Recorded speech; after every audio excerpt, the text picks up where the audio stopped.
keriba samake mbembolo bin ka sama parce que les gens nangwama indicateur du renouveau akabi sokomala na boli parce que les gens yakuba dumuya ke keriba ayibolo nyosi mali aywa ikalo ko fo ajugo yoro mo koy agoni alta kalaje minye colonel Azimin Koitaye aye wulika jo min ke kata ikalo ko fo mokti maralla awa je kalo kle woro samba fla ani sa mugani kele keriba kwa ka wulika jo ke sa dinga ke sanyi ko wasi wa sabula keriba balo min na tala di keriba ko balo ka kunga venga ka chakoi akoni ata kalaje ako mi ni Azimin Koitaye na yi kongo mfala no ye nyoni maloni aywa ikalo ka fo balo ye keriba mi meta yi ko ka fo toni 43,000 tonnes keriba binani ani sababu nyongo keriba o min kera ni ka dali mofti marala keriba ki kalo ka fo akla to abini ka ke wo kumba intoy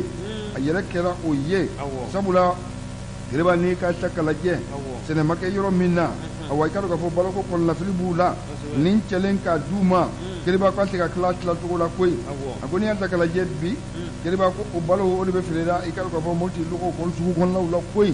keriba aklala commerçant nyonje munun kan ka di aywa ikalo ka fo de seba to ma keriba ko lo ikalo ka fo keriba ko lo bela jelen ko ni kala aywa malo virlay wol fen malina kono jamana be tale ko en ni ñono maka le frère balo mataji anga asubadi tuma ko ya wo kon lawla tuba wo kon law ni ñaari law ni bala ju wo kon lawla keriba mu boro la bomli puturu camion puturu traye bu la wo kon lawla keriba sama ke padre de jema ko akoni ya takala je ni amba ko vola abe damine mi o ye maleon yere ko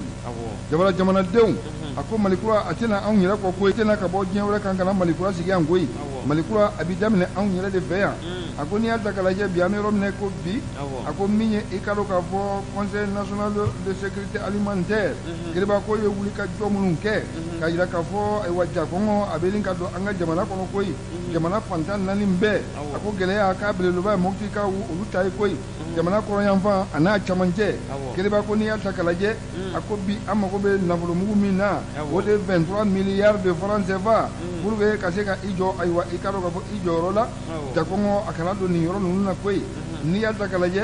Azimin Koitaye aye wulika jo minge ni katani aywa balo mokti mara kono lala kiriba ko balo kan atradi aywa ikalo kan o muluma kiriba uluma soro koy ni alta kala je ako mi colonel major Abasi Dambele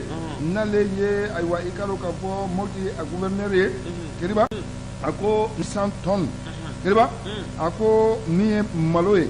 o papier sera ma ko aywa ikalo ka fo mokti anan lamini ma koy no ye jene ani entenengun ye fo ka taa se yuwaru ma koy me kiriba boucher pas kama da malo nun ko awo bi ni malo mugu nunu kiriba kwa be suku kono ka ma yala de koy kiriba samage akoni alta kalaje ni waleya o ba yira ka fo ay way karo ka fo hakil naw oluma fale alisa koy o miye ay wa sebenye e prebe la tegaye kiriba ku ya soro ay wa jabara nun zanve koy nafika bu zanve milti fla bonyongo kiriba ko abe ka fere yoro mununa maga le mununa kiriba ko nunu bela jele ko ayele no ka bambi koy wulika jo o ka ke jona kiriba ne bara chedu koy jese ba to ko ngo to abe chekata di olumunu ma kiriba ko ma ikalo ka fo jamana mara ba bi o akli to lula koy o yere poche kono la ko dembaya ma famille d'abord ka continue ma jole jese ba to ka fe kiriba ko te sa sero la koy abi chen njole la abada da wale la depuis fola fobi depuis 2012 fobi ni wale be sena malikolo min na be bedda kiriba akwati na njole la koy wulika jo bi sogel ko wala mega na le premier ministre anaka aywa gouvernement ku ka wulika jo kan ngake kele bi o de ni na wale awe koy corruption abe kele tuko mina dungo juga abe kele tuko mina jamana kura malikura na hakribo mina kiriba anase kana njole la koy sino kanto ni mbolo kan ko yelama be gela na jamana affaire su parce anya sama yakuba dumuya ale ka seben ni ka bo aywa l'indicateur du nouveau kono akabi boli angata